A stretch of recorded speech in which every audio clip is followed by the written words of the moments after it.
really this means and how people should go about their normal, what they're supposed to be doing to ensure they stay safe. I'm joined on the line by Dr. Yakubu Akparibo, an aviation medicine specialist. Good afternoon, Doctor. Thanks so much for joining us.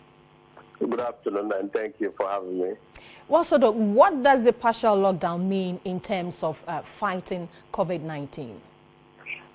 Yeah, I think the lockdown, I would say, is a necessary evil. It's a necessary evil because, one, data from other countries have shown that an early lockdown helps to curtail the increase in infections. But the other downside about it is that is the way our society is structured. We don't have the luxury of shopping malls, and then our society is not like a cashless society, that kind of. So that is only the downside about it. But I think it's very necessary, and I actually support the shutdown for now. Well, so the shutdown really is to stop people actually from moving and to also to curb the spread of the COVID-19. What advice would you have for the public with regards to this lockdown? Yeah, so the lockdown is just for us to observe the social distancing. So I would advise that the general public shouldn't panic. There's no need to go panic buying, like going to fill up your car and that kind of stuff, because if you listen to the president's address, certain essential services were excluded from the lockdown. So what we need to do is just to stay at home and then observe the social distancing. That has shown to decrease the number of infections. So we would definitely see what is going to help in about 2 to 3 weeks. In about 2 to 3 weeks, when government assesses it and then it works, they may reopen up, and then maybe we'll have another lockdown again. Doc, finally, before I let you go, would you have advised that the president, actually had empowered MMDCEs to ensure that people who are seen at crowded places, for example, today, if you move to some areas today, you see people crowded, probably doing last-minute shopping before Sunday and even into Monday. And it looks like if there's anything like spreading or catching the disease, it will be probably today. Exactly. So that is one of the problems that the president's directive to may cause. So the government should have just given a specific time, maybe today, that the lockdown starts, and then the MMDAs will then enforce it. But if you give people 48-hour window, then what will happen is that people may rush. Some may want to get out of Accra or Kumasi before the deadline, and they may carry the infections to even the rural areas that are currently free of the infections. So the effect of this, like I said, is going to manifest in the next 2 to 3 weeks. That time we would know whether people, given that 48-hour window, has made people to move out of Accra, and then people rushing to buy stuff has actually caused an increased number of infections or not. Thanks so much for your thoughts on this particular topic. I have been speaking with Dr. Yakubu Akparibo. He is an aviation medicine specialist. Let's still stay on COVID-19 and what more people should be doing to keep safe in this COVID or coronavirus era that we all find ourselves in. One critical issue that has come up is boosting your immune system. I have in the studio Maxwell Bisala Konla, and he is a senior clinical dietitian to look at food safety. How well should people in this period be, keeping safe their food to ensure that it's not contaminated? Some of the things that we need to do to boost our immune system. Good afternoon, Bisala. I have pronounced it well. Yeah. I sound like I'm coming from your place. Yes. Okay, thanks. Good afternoon. So, good afternoon, and thanks so much for joining us. Yeah, thanks for having me. So, what should people be doing, especially when there is a total lockdown, when it starts on Monday? What should people be doing with regards to keeping their food safe? All right. So, with regards to the president directive, most people are going to buy a lot of foodstuffs in an attempt to make sure they don't run out of food. And so one of the things that is likely to happen is risks of food contamination. So what we are advising the general public out there is when you buy your foodstuffs, make sure you separate the raw foods from the cooked foods. Because when you try to keep them together at the same place, there can be a cross-contamination. So it's one of the things we need to look at. So you may benefit from maybe dividing your fridge into compartments where you can separate your raw foods from your cooked foods as well. And then ensure that the surfaces that you use to cook the foods is entirely safe.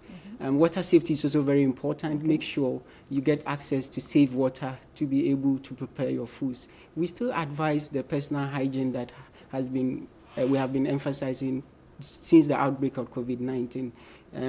Hand washing, constant hand washing when you are preparing your foods or handling foods, as well as ensuring that you wash your hands immediately you finish having your toilets. We're also advising people to try and make sure they don't leave food at room temperature for more than 2 hours because it's likely to contaminate. It's really going to be very difficult for people. Of course, yes. And then in terms of vegetables, vegetables can easily, spoil. So we are expecting that people should store it in a black plastic container and probably refrigerate because vegetables undergo photosynthesis in the presence of light. So when you expose it to sunlight, heat, and moisture, it's likely to get contaminated. Stella, let's get this. Yeah. Let's go a bit practical. So I do not have a refrigerator. I buy tomatoes because I need to store them, during this period. How should I keep it? All right. Is there a way I can do that best? Yes, for those who do not have refrigerators, it would be a bit difficult, but there are some remedies that you can actually apply that can still help. For instance, if it's fresh tomatoes, you can boil it. And store, and it's likely to last longer than just keeping it. And like I said, if they are dark green leafy vegetables, you can store it in a black plastic container and make sure it's not exposed to the presence of sunlight, heat, or moisture, because those things can affect the vegetables from going bad. So let's quickly look at some of the common foodstuffs that people will be buying: tomato, pepper, some people have condo, cassava dough, gari, we know how to store it, ginger, we know how to store it. So these ones, how do we best go about it? And at what period should we keep them? All right. So the key factor to ensuring food safety or making sure the food doesn't go bad is to refrigerate them. Okay. So normally we are advising people to store the food to at least less than below 5 degrees Celsius.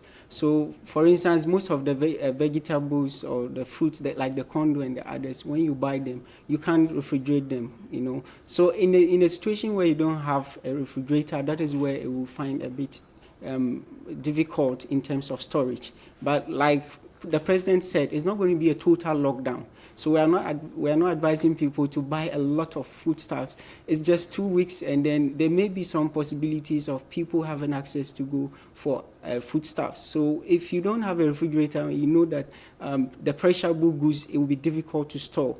Then what we advise is you buy something that will last for at least within the 2 weeks period and not do the panic buying as people are doing. Let's get to, we have had ginger, we have had garlic in fighting the infection. Is that true, and how is it done? Yes. So, during the outbreak of COVID-19, there were a lot of unsubstantiated claims in the media. One of them has to do with that when you take ginger, when you take garlic, some even added dawa, turmeric, and other natural spices. However, since the outbreak, there hasn't been any scientific evidence that certain specific food ingredients or components can help prevent the risk of COVID-19 infection or boost the immune system. The function of the immune system depends on several nutrients. So the ginger and garlic and others contain vitamins and minerals. that are vital to improving the immune system. But it should not be done alone. It should be done together with a healthy, balanced meal. So you don't go and just take ginger and garlic alone, and then you do not eat the other nutrients in their well-balanced form and expect that your immune system will be boosted enough to prevent the risks of COVID-19 infection or maybe help the body to fight the infection. Let me be quick to put in that the garlic and ginger and the diet for that matter does not prevent you from getting the COVID-19 infection. What it does is to boost the immune system. So the standard precautionary measures are still key to improving or preventing the outbreak. So hand washing, use of hand sanitizers, use of the tissues and the social distances as well. All right. But a well-balanced diet is key. And talking about a well-balanced diet, yes, you need to have all the food in their right proportions. It should consist of protein, it should consist of carbohydrate, fat, the vitamins and minerals, and water. So when you pick a proportion of your plate, a typical Ghanaian diet will not have a lot of fruit and vegetables. But at this point, you need to have a bit more fruit and vegetables. Approximately about half of your plate should have fruit and vegetables. Then you have the other 1/4 to be the carbohydrate. In a typical Ghanaian diet, you would see almost a whole carbohydrate portion without any fruit or vegetables. You know what? A lot of people are watching and they will be thinking about the proportion of... So if I like to eat banku, what should the proportion be like? How should it be like, right. And what should be the accompaniments? Yes. Yeah. So in terms of a particular food, let's say banku, it's difficult to determine how much portion people should be eating because it varies from person to person. The portion you are supposed to eat will be different. So it means there's no standard portion? There's no standard, but the guideline to help you is adequate intake of the carbohydrate. Everybody knows when you are full. In fact, when you get full, you know. So we are advising people should not overconsume the carbohydrate. So if you are someone who take one bowl and you're okay, that should be enough. But you should add in vegetables. So banku, for instance, can go with okra soup or okra stew, some vegetable in there, and then you have your oily fishes such as maybe salmon or tuna. In addition to the meal, for fat, we don't need so much fat in the diet. If it is with hot pepper? Yeah, so if it's with hot pepper, then you need to add in a lot more vegetables. You can add in some fresh tomatoes, you can add some onions, you can add the ginger, the garlic, and all the natural spices that we talk about. You see, but these things do not stand alone. You don't go on just taking garlic alone and not eating adequately. That would not work. So, in this period, people would want to just cook rice or soup in large quantities and, every now and then if you want to be eating, you have to be reheating and all that. What would you want to say on that? Yes. So, reheating the food can put the food at risk of, food contamination. So, what I would recommend is if you want to cook the food in large portions. When you do that, then you put them in separate compartments. Maybe you can get some plastic containers and store the food per serving or portion. So you know that when you are heating, this is the amount you are taking out to heat at a time, and you are going to consume all. Instead of bringing the entire food, heating, and then sending it back into the refrigerator, all that can put the food at risk of contamination. We do that a lot with palm nut soup. Yes. So, in fact, it will be better if you can get the food in certain compartments or certain portions at a time. So you pick a portion at a time, that is the amount you eat, instead of reheating and then putting back into the refrigerator. Yeah. Thanks so much, Maxwell, for joining us with this thoughts on COVID-19 and what people should be doing. I have been speaking with Maxwell Bisala Konla. He is Senior Clinical Dietitian at University of Ghana Hospital. Let's get on Skype now and talk to my colleague, Evans William Inkum. He is joining us from Kumasi. Good afternoon, Evans. Thanks so much for joining us. Good afternoon, AC. You're working from home, right? Sorry? Working from home. Exactly. We are home, but we are still monitoring events on ground. I just returned from the town not too long ago, just to monitor activities there. Don't forget that yesterday, the various markets were closed for disinfection. So we were anticipating a lot of activities in the various markets today, and we're not disappointed at all. One would say near stampede because of the fact that there is a lockdown. People have to be home in the next 14 days, and of course, Fridays are normally market days. If I say market days, it's the day that people actually go out and shop. I mean, for the weekend. Kumasi or the Ashanti region, a chunk of the working class belong to the informal sector. But again, they will want to shop on Friday evening and then prepare for the weekend. So yesterday being, what we say, a lockdown as far as the various market centers were concerned, we were anticipating a lot of activities in town today, and it really happened. So which group of people are in town today, you know, in the markets? How exactly are people going about their normal, their duties today? If we are making reference to the social strata, then I can tell you that all manner of people are in town today, from the higher, medium to the lower class. Everybody doesn't want to miss out, because now you have the opportunity to shop or stock up your kitchen just to sustain you for the 14-day period, which has been directed by the president yesterday, that we should stay home for 14 days because of the COVID, or the spread of the COVID-19. Now, even though in the president's address it was mentioned clearly that essential services, like, I mean, people who sell food and all of that, will have the opportunity to go out there and then sell their food and all of that. But people are still, it looks like people don't want to take chances. So they are shopping, stocking up their kitchen, just to ensure that they wouldn't find themselves in that tight corner, you see.